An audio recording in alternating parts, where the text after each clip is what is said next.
People's Han Dynasty. It's my royal guards in training. They're my bodyguards. Cats are good bodyguards. Please like, share, subscribe, be kind, helpful, and grateful, because it's better than being a jerk. Trust me, it's better than being a jerk.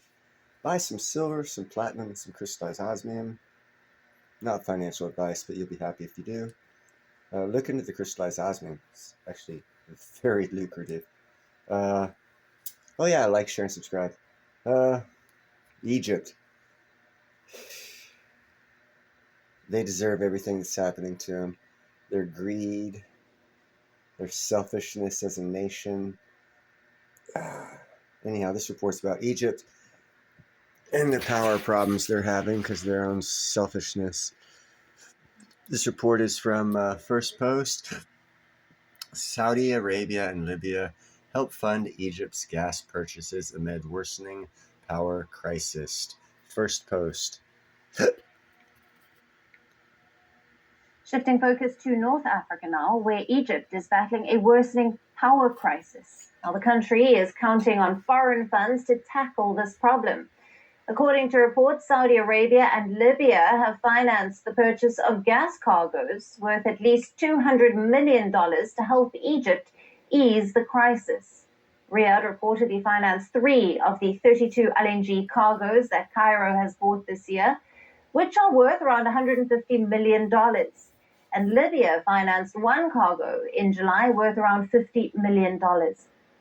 Egypt needs around $2 billion worth of gas to cover summer demand.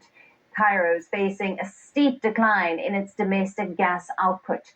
It was down to a 6-year low in May, and the current currency crisis is making it difficult for the country to fully cover imports of liquefied natural gas. In 2015, Italian group Eni had discovered the giant Azor offshore field located in Egypt's Sharuk area. And after the discovery, Egypt planned to become a major gas exporter. But over the years, the output of the field began falling. And reports say that the speedy development of the project injected too much water into the reservoir, which made the gas extraction difficult. The speed of which they went into it. In other words, the greed. They cut corners, now they're paying the price. Greed is not good. Now, reports also add that gas industry output slowed as debt for gas and fuel supplies mounted. And Egypt's debt to Eni alone, mainly related to gas, stood at over $1 billion at the end of June.